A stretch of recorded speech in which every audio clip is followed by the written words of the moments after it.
Good morning, my dear kids. Hope you all are well and safe at your places. Welcome in Social Studies class. Today we are going to read our next chapter, that is chapter number 11. Class, for as long as we are living, we have been following rules. Did you ever think about that? Why are there so many rules? There are many people that don't like following the rules because they represent some kind of restrictions. However, in reality, life can't be placed in order without rules. For example, there will be definitely some rules at your home which your parents have made, that what to do and what not to do, and we have to follow some rules or instructions at road or at school, or when you go to someone's house with your parents. Even when someone comes to your house, you still follow some rules. Can you manage your life without all these rules? One example more: if everyone could simply do what they want to do in a classroom, do you think that much learning would take place? Is it an ideal environment for learning? Of course not. A classroom without rules would be more terrible. So, come to the chapter 11, our Constitution. The rules or laws according to which a country is governed form its constitution. Having a constitution is a way of making sure that those who govern a country do not do just what they please or what they wish. Any decision they take must follow the Constitution. Our Constitution was formed according to the principle of secularism and socialism. Secularism means India is a secular state. This means that it does not have any official religion. Our Constitution has laid down some principles in this regard. According to the Constitution of India, every citizen is free to follow any religion. It neither encourages nor discourages the practice of any religion. No discrimination is made among citizens on the basis of religion. Discrimination means discrimination refers to unfair or unequal treatment of an individual or group based on certain characteristics, including age, gender, disability, or racism. As an Indian citizen, it is expected that one should respect other religions also. Now, socialism. Socialism is a policy according to which all the people in the country are treated as equal. According to the Constitution of India, all citizens will be provided with equal opportunities, and the government will make every possible effort to bridge the gap between rich and poor. Now, our next topic is the writing of our Constitution. Okay, just before we gained independence, the people elected a body called the Constituent Assembly and gave it the task means work, of discussing and deciding upon our Constitution. The Constituent Assembly then formed a committee to prepare the Constitution. Committee means a group of people who have been chosen to discuss something or decide something. Alright, the committee was headed by Dr. Bhimrao Ambedkar. It studied the constitutions of many countries and came up with one that would suit us. The constitution prepared by the committee was discussed and approved by the Constituent Assembly. It finally became our constitution on 26 January 1950.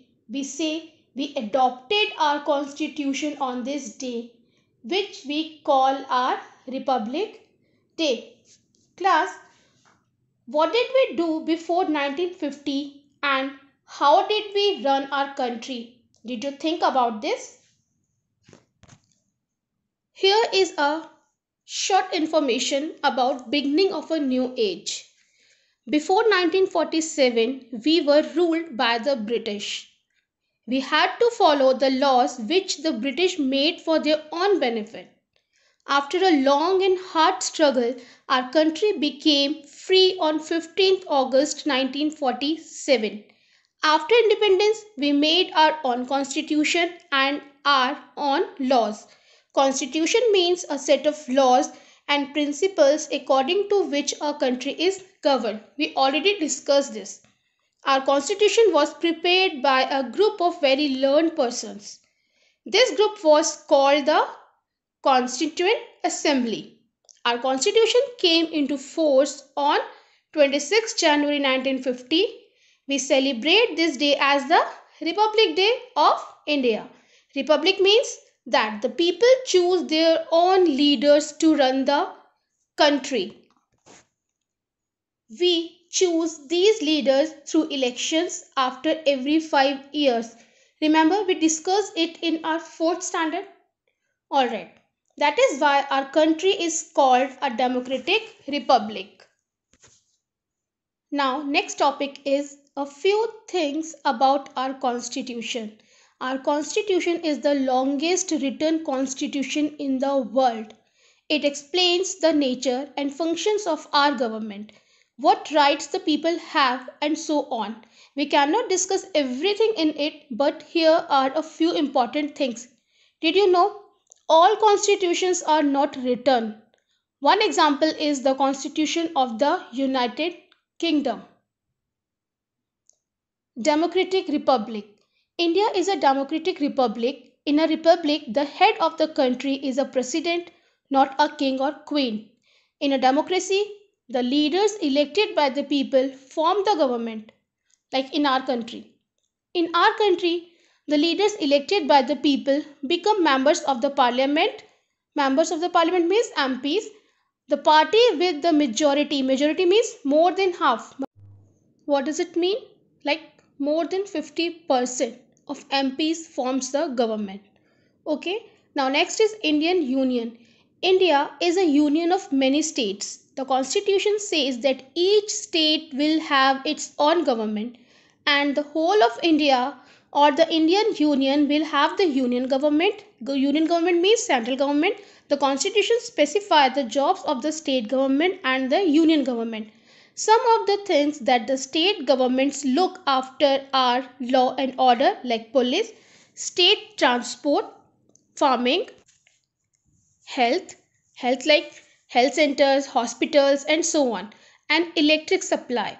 The union government looks after things that are of importance to the whole country, such as defense. Defense means armed forces like Navy, Air Force, Army, railways, national highways, and our relations with other countries. Next is secular country. Ours is a secular country. Ours means India is a secular country. This means the government does not support any particular religion. We already discussed this. All religions are equal in our country. Next is liberty and equality. Liberty means freedom and equality are two basic ideas behind many things in our constitution. On the basis of these, our constitution gives us some rights. For example, we have the freedom to live and do things in our own way, and all of us are treated equally by the government and the law. So that's all for today. Three topics are left: directive principles, fundamental rights, and fundamental duties. We will discuss these three topics in our next class. So kindly read the chapter 11 carefully. Till then, bye. Take care.